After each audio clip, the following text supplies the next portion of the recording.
Suara Hati. Renungan kita hari ini. Topik: hindari menghakimi sesama kita.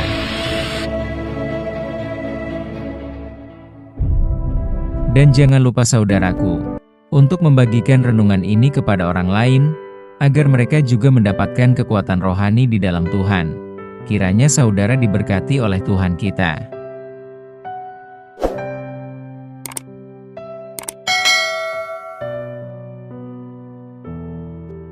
Nas renungan kita hari ini, Matius 7 ayat 4 dan 5. Bagaimanakah engkau dapat berkata kepada saudaramu, biarlah aku mengeluarkan selumbar itu dari matamu, padahal ada balok di dalam matamu.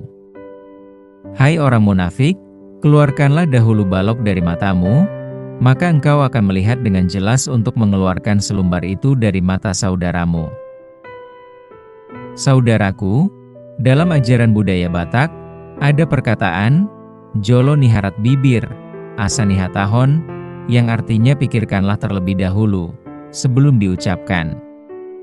Nas renungan hari ini, mengingatkan kita kepada falsafah suku Batak itu, tetapi sangat disayangkan, falsafah ini hampir terlupakan oleh sukunya. Injil Matius 7, 45 mengajarkan kepada kita untuk tidak terburu-buru menghakimi orang lain, tetapi terlebih dahulu memeriksa diri sendiri. Nas ini adalah perkataan Tuhan Yesus yang menggunakan perumpamaan tentang balok dan selumbar. Tujuannya untuk menggambarkan posisi manusia yang seringkali lebih melihat kesalahan kecil pada orang lain. Kesalahan kecil itu diibaratkan selembar. Sementara kesalahan kita, Tuhan Yesus mengibaratkan balok sebagai kesalahan besar yang selalu tidak disadari. Bagaimanakah engkau dapat berkata kepada saudaramu, biarlah aku mengeluarkan selumbar itu dari matamu, padahal ada balok di dalam matamu.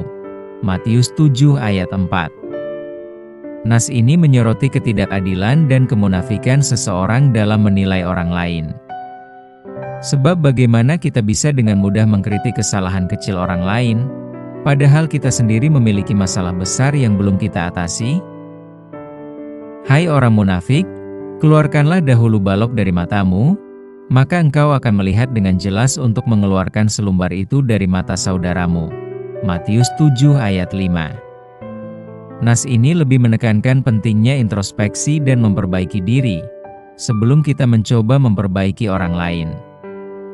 Artinya kitanya dululah mengatasi dan memperbaiki kelemahan kita dan dosa kita yang besar itu, yang diartikan sebagai balok, agar dapat melihat dengan jernih persoalan orang lain. Kalaupun kita ingin mau dan membantu dengan tulus, mengeluarkan selumbar. Saudaraku, banyak orang dewasa ini menghadapi berbagai persoalan hidup, yang diakibatkan seringnya kita bersinggungan atau berkomunikasi dengan orang lain. Dan tidak jarang kita perhatikan, beberapa orang seolah-olah berjasa seseorang kepada orang lain, sehingga dirinya merasa mampu untuk mengoreksi kehidupan orang lain. Tidak salah, bila Tuhan Yesus mengingatkan kita, agar selalu introspeksi diri untuk merenungkan kesalahan sendiri, sebelum menilai orang lain. Semoga nas hari ini, kita tetap diingatkan oleh Tuhan, agar selalu introspeksi diri, yang tujuannya untuk mengurangi ketidaksempurnaan kita. Sebagai orang yang percaya kepada Kristus, kita harus saling bantu-membantu, saling tegur-menegur, agar terbangun kasih Kristus di antara sesama kita. Ketika kita memberikan nasihat atau teguran kepada orang lain, maka kita lakukanlah dengan baik dengan tujuan untuk membangun, dan bukan untuk menghakimi atau merendahkan orang lain.